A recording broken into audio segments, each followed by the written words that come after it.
समंदर की एक पुरानी कहावत है, जो डूबता है वो कुछ न कुछ पीछे छोड़ जाता है। तेल की एक परत, लाइफ जैकेट का टुकड़ा या कम से कम एक लाश। लेकिन 22 दिसंबर 1967 की रात मियामी के तट ने विज्ञान के इस बुनियादी नियम को ही निगल लिया। कोस्ट गार्ड के कैप्टन रॉबर्ट कोक्स जब उस सटीक लोकेशन पर पहुंचे तो उनकी रूह कांप गई। वहां पानी इतना शांत था जैसे कुछ हुआ ही न हो।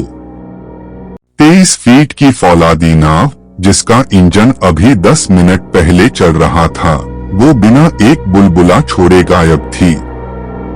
न कोई मलबा, न कोई सुराग। ऐसा लग रहा था जैसे किसी ने समंदर के ऊपर से एक इरेजर चला दिया हो। स्वागत है द विचक्राफ्ट फाइल्स के एपिसोड 2 में।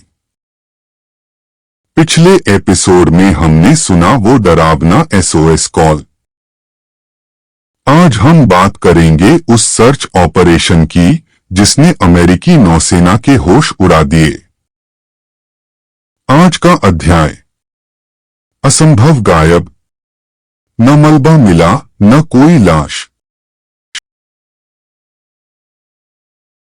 जब कोस्ट गार्ड को विचक्राफ्ट नहीं मिली तो उन्हें लगा कि शायद डैन बुरायक ने अपनी लोकेशन बताने में गलती की होगी। तुरंत मियामी के पूरे कोस्टलाइन पर हाई अलर्ट घोषित कर दिया गया। अगले 24 घंटों के अंदर अमेरिकी इतिहास का एक सबसे सघन सर्च ऑपरेशन शुरू हुआ। 1200 वर्ग मील का इलाका, दर्जनों नावें, हेलीकॉप्टर्स और जासूसी विमान।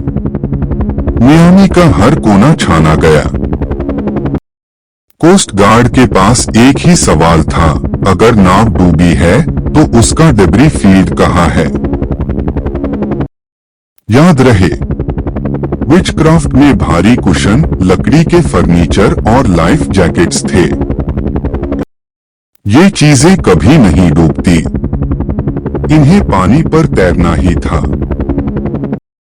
लेकिन उस पूरे 1200 मील के घेरे में समंदर आईने की तरह साफ था। अब बात करते हैं उस चीज की जो सबसे ज्यादा परेशान करने वाली है, इंसानी वजूद। डैन बुरायक और पैट्रिक होगन अनुभवी थे। अगर नाव अचानक डूबी भी होती तो क्या उन दोनों में से किसी को भी लाइफ जैकेट पहनने या पानी के ऊपर हाथ पांव मारने का मौका नहीं मिला। मियामी का पानी उस रात गुनगुना था, यानी हाइपोथर्मिया से मौत इतनी जल्दी संभव नहीं थी।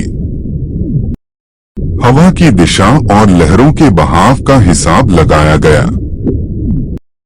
विशेषज्ञों का कहना था कि अगर लाशें होती तो उन्हें गल्फ स्ट्रीम के साथ उत्तर की ओर बहना चाहिए था।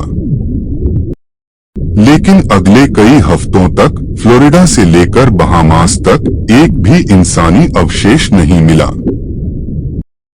ऐसा लग रहा था जैसे समंदर ने सिर्फ नाव नहीं बल्कि उन दोनों इंसानों के अस्तित्व को ही मिटा दिया था। क्या आपने कभी ब्लू होल्स के बारे में सुना है? मियामी के पास पानी के नीचे ऐसी गहरी गुफाएं हैं जो किसी वैक्यूम क्लीनर की तरह चीजों को अंदर खींच लेती हैं। लेकिन क्या एक 23 फीट की नाव बिना किसी शोर या हलचल के उनमें समा सकती है? या फिर बात कुछ और थी? कोस्ट गार्ड की फाइलों में एक शब्द बार बार आता है, अनएक्सप्लेन्ड वैनिशिंग। तर्क खत्म हो चुके थे, विज्ञान हार चुका था। अब बारी थी उन थ्योरीज की जो रोंगटे खड़े कर देती हैं। क्या उस रात डैन ने समंदर के ऊपर कुछ ऐसा देखा जो इंसानी आंखों के लिए नहीं बना था? अगले एपिसोड में हम पर्दा उठाएंगे उस शापित रोशनी से जिसे उस रात मियामी हार्बर के पास कई चश्मदीदों ने देखा था। देखिए अगला एपिसोड, शापित रोशनी। मियामी हार्बर का वो रहस्यमय बुआ।